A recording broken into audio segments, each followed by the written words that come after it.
एक बार एक जंगल के पास दो राजाओं के बीच घोर युद्ध हुआ। युद्ध के बाद एक राजा जीता और दूसरा राजा हार गया। दोनों राजाओं की सेनाएं अपने अपने नगरों को लौट गईं। सेना का एक ढोल पीछे रह गया। उस ढोल को बजा बजा कर वह अपने वीरता की कहानियां सुना रहे थे कि अचानक आंधी आई।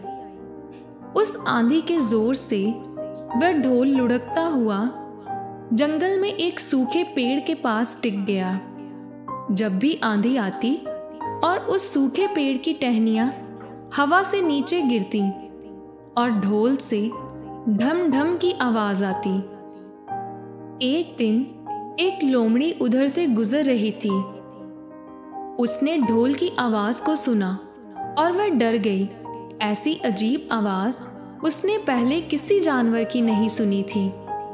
वह सोचने लगी कि ये कैसा जानवर है जो ऐसी जोरदार आवाज निकालता है। ढम ढम ढम ढम। लोमड़ी छिपकर ढोल को देखती रही, यह जानने के लिए कि यह जानवर उड़ने वाला है या पैरों पर दौड़ने वाला। एक दिन लोमड़ी झाड़ी के पीछे छुपकर ढोल पर नजर रखकर बैठी थी। तभी पेड़ से उतरती हुई एक गिलहरी कूदकर उस ढोल पर उतरी। हल्की सी ढम की आवाज भी हुई। गिलहरी ढोल पर बैठी दाना कुतरती रही और लोमड़ी हैरान हो गई। तब लोमड़ी अपने आप से बोली, ओह, इसका मतलब यह कोई हिंसक जानवर नहीं है। मुझे भी इससे डरना नहीं चाहिए।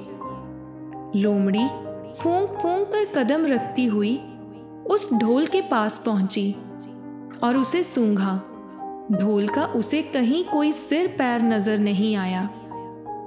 तभी हवा के झोंके से टहनियां ढोल पर आ गिरी और फिर ढम ढम की आवाज हुई और लोमड़ी उछलकर पीछे जा गिरी।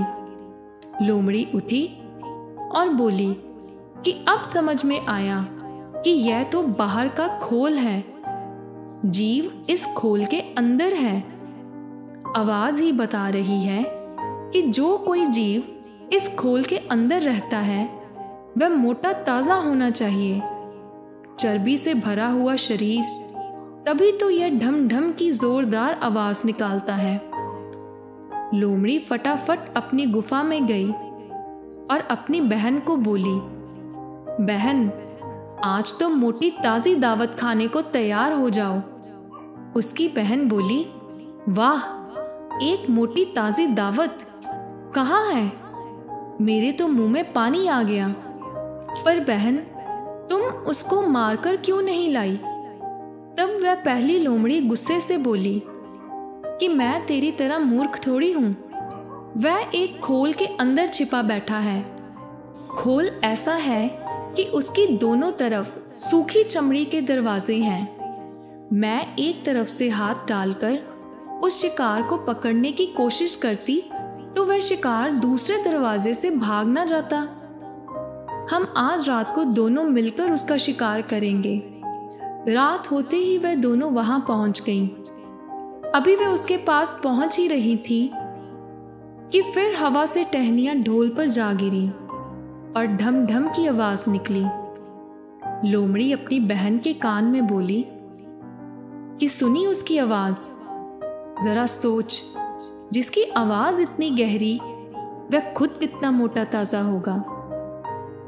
दोनों के मुंह में पानी आने लगा और उन्होंने ढोल को सीधा किया और उसके दोनों ओर बैठ गईं और धीरे धीरे दोनों ढोल के चमड़ी वाले हिस्से को फाड़ने लगी। जैसे ही चमड़ियां कटने लगी तो लोमड़ी बोली, होशियार रहना, एक साथ हाथ अंदर डालकर शिकार को दबोचना है। दोनों ने हामी भरी और ढोल के अंदर हाथ डाले और ढूंढने लगी। अंदर तो कुछ नहीं था। एक दूसरे के हाथ ही पकड़ में आए। दोनों हैरान हो गईं और देखा कि यहां तो कुछ नहीं है और दोनों माथा पीटती रह गईं। तो दोस्तों, इस कहानी से हमें यह शिक्षा मिलती है कि शेखी मारने वाले लोग जो बाहर से तो बड़ी बड़ी बातें बोलते हैं और लोमड़ियों की तरह लोगों को बेवकूफ बनाते हैं, पर खुद उस ढोल की तरह अंदर से खोखले होते हैं। हमें इस तरह के शेखी मारने वाले और मन घड़ंत बातें बनाने वाले लोगों से बचकर रहना चाहिए और हमेशा सतर्क रहें कि कोई अपनी बातों में लेकर आपका समय और जिंदगी बर्बाद ना करे।